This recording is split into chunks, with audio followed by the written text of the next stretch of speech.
Hi అండి, welcome to Lohitha and mom cooking blogs. అందరికీ శ్రీ పరాభవనామ సంవత్సర ఉగాది శుభాకాంక్షలు. ఈ సంవత్సరం అంతా అందరూ ఆయురారోగ్య అష్టైశ్వర్యాలతో ఉండాలని ఆ దేవుణ్ణి కోరుకుంటున్నాను. మన తెలుగు వాళ్ళకి ఇది తెలుగు న్యూ ఇయర్ అన్నమాట. ఈరోజు ప్రత్యేకత అందరికీ తెలిసిందే కదండి. షడ్రుచులతో కూడిన ఉగాది పచ్చడిని తయారు చేసి దేవునికి నైవేద్యంగా పెట్టి మనం కూడా స్వీకరిస్తాము. అలాగే పంచాంగం వింటాము. మనకి దగ్గరలో ఉన్న దేవుడి గుడికి వెళ్ళి దర్శనం చేసుకుంటాము. మేము మా ఉగాది పండుగని ఎలా సెలబ్రేట్ చేసుకున్నామో మీతో షేర్ చేస్తున్నాను. వీడియోని చివరి వరకు చూడండి. ఈరోజు ఉదయాన్నే లేచి స్నానం చేసిన తర్వాత ఇల్లు మొత్తం క్లీన్ చేసుకొని బయట గడపకి పసుపు పూసి బొట్లు పెట్టి అలాగే ఇంటి ముందు కూడా ఇలాగా నాకు వచ్చినట్లు ముగ్గైతే వేశానండి. మా పాప దీనికి రంగులు వేసింది. అలాగే ఇంటి మెయిన్ గుమ్మం ఉంటుంది కదా, దానికి మామిడాకులు బంతిపూలతోటి ఇలా తోరణాలు అయితే కట్టుకున్నాము.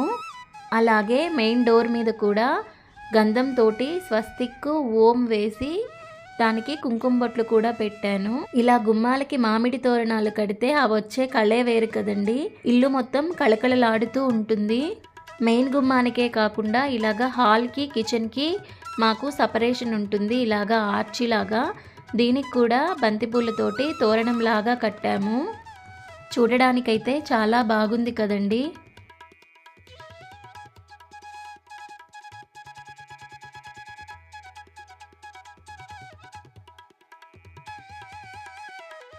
ఈ ఆర్చీకి లెఫ్ట్ సైడ్ అయితే మాది దేవుడి రూమ్ ఉంటుంది.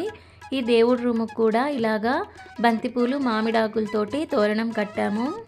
మా వారేమో ఉగాది పచ్చడిని తయారు చేస్తున్నారు. నేను దేవునికి నైవేద్యం కోసం గారెలు ప్రిపేర్ చేస్తున్నాను. నేను బయట ముగ్గు వేసేటప్పుడే మినప్పప్పు కడిగి గ్రైండర్లో వేశాను. సో ఆ పని అయిపోయిన వెంటనే నేను ఈ గారెలు అయితే చేస్తున్నాను. ఒక పక్కన మా పిల్లలైతే ఆకలి ఆకలి అంటున్నారు. ఇప్పుడు టైము 10 అవుతుందండి.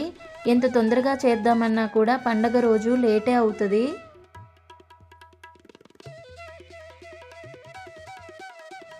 ఈ గారెలు కంప్లీట్ అయిపోయిన తర్వాత భక్షాలు చేస్తున్నాను.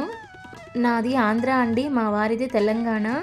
ఆంధ్ర సైడు ఈ భక్షాలు అనేవి మేము ఎప్పుడూ చేయలేదు. మా మ్యారేజ్ అయిన దగ్గర నుంచి ప్రతి ఉగాదికి నేను ఈ భక్షాలు అయితే చేస్తున్నాను. మొదట్లో అయితే అంత బాగా వచ్చాయి కాదండి. ఇలాగే యూట్యూబ్లో చూసి ఎలాగ చేయాలో పర్ఫెక్ట్గా నేర్చుకున్నాను. అప్పటి నుంచి అయితే బాగానే చేస్తున్నాను. నేను దేవుడి దగ్గరికి నైవేద్యం కోసం మామిడికాయ పులిహోర, గారెలు, భక్షాలు ఇంకా ఉగాది పచ్చడి అయితే చేశాను. ఇవి చేసేసరికి నాకు టైము 10:30 to 11 అయ్యిందండి.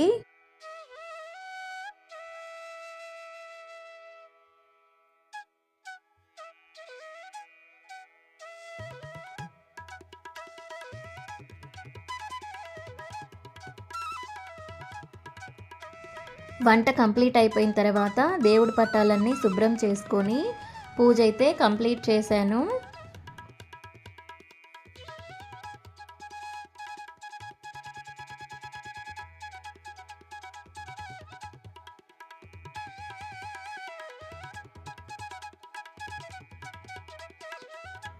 ఇంటి దగ్గర పూజ కంప్లీట్ అయిపోయిన తర్వాత మేమందరం కలిసి మా ఇంటికి దగ్గరలో ఉన్న వినాయకుడి గుడికైతే వెళ్ళాము. దర్శనానికైతే చాలా పెద్ద క్యూ ఉందండి. ఈ టెంపుల్ చిన్నదిగానే ఉంటుంది కానీ ప్రతి పండగ చాలా గ్రాండ్గా సెలబ్రేషన్ చేస్తారు. వినాయకుడిని చాలా చక్కగా అలంకరిస్తారనమాట. జనాలు చాలా ఎక్కువ మంది ఉన్నారు కదా, అందుకే వీడియో కూడా సరిగ్గా తీయడానికి కుదరలేదండి. దేవుని దర్శనం అయిపోయిన తర్వాత గుడి బయట ఉగాది పచ్చడిని కూడా ఇస్తున్నారు. అది తాగేసి ఇంటికి బయలుదేరామండి. అంతేనండి. మీరు కూడా మీ ఉగాది పండుగని ఎలా సెలబ్రేట్ చేసుకున్నారో కామెంట్లో కామెంట్ చేయండి. వీడియోని ఇంతవరకు చూసినందుకు థ్యాంక్స్ అండి. వీడియో నచ్చితే లైక్ చేసి సబ్స్క్రైబ్ చేసుకోండి.